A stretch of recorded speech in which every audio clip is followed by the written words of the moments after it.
and some.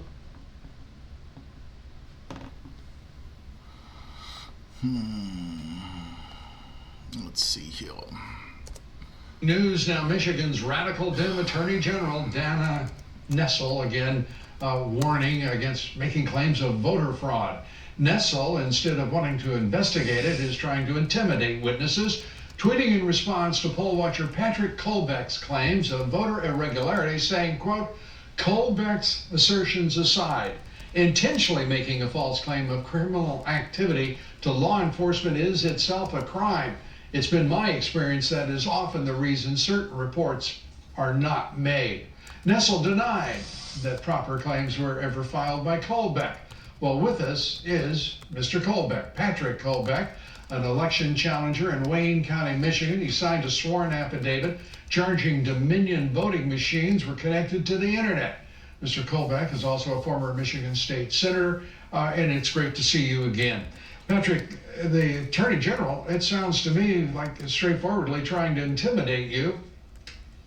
Yeah, she should talk to my old Senate Majority Leader. I don't intimidate very well. Really, nobody's actually gone off and refuted the factual claims in my affidavit. And they said it's not credible. Well, I'll tell you, they've already admitted to the fact that they're connected to the internet. Chris Thomas, who was a former state elections director in Michigan, already admitted to the fact that these systems work, some of the computers were connected to the internet. And I already documented the fact that all these computers were connected to the computers that he said was already connected to the internet. So I'd love for them to get under some cross-examination and explain themselves. Well, that hasn't happened, but what has happened today in Pennsylvania, a prominent expert on voting machines and PSYOPs and cyber warfare himself, Colonel Phil Waldron, informed the Senate, the Pennsylvania Senate, that there is no transparency, as the previous witness in today's hearing had noted, as to how the voter information is processed. He said categorically, these systems are not what you've been told. They are connected to the internet and servers outside the United States. They're connected from top to the bottom in the middle. End of statement. He went on. Absolutely. That is the statement on connections and supporting your claims.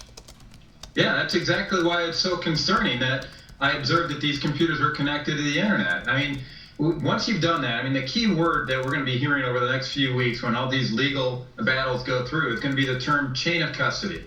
And why the internet connection is so important is because tabulators, the actual computers that are counting the votes, were connected to the internet. And so anybody who has ever heard of a hackers conference where they can break into a computer within seconds to go off and manipulate the data on that computer, that's a concern. You've broken the chain of custody and you've broken the integrity of the entire election when you allow people into the same computers that are counting all the votes. Well, what has been the reaction in Michigan? The Republicans have seemed to me to be very quiet. What is going on with the Republican Party there? Some of us watched the irregularities, like in Detroit, putting up cardboard in front of windows so the poll watchers couldn't see, the public couldn't see what was going on. This is outrageous. It is, and I was there, so I saw that. That's how I observed the internet connections. We observed a lot of other infractions that were happening as well, and I look forward to their day in court. But I don't know about you, I was very encouraged by what I saw with the Pennsylvania state legislators. That's what I'm hoping will happen all across the country. I know in Arizona there's going to be some hearings along those lines coming up here soon with my good friend Rep. Mark Fincham. And also we're going to have hearings in Michigan on Tuesday, December 1st. So there is some sign of life there, frankly, but my biggest concern is that's really starting to address only the presidential election. There's a lot of down ballot issues that I'm concerned with as well.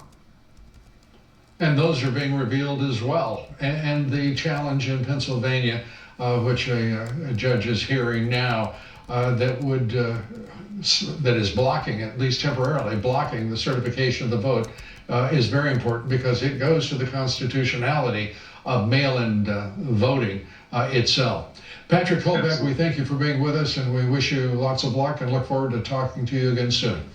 Well, joining us tonight by phone on the pardon of General Michael Flynn is his defense attorney, Sidney Powell. Great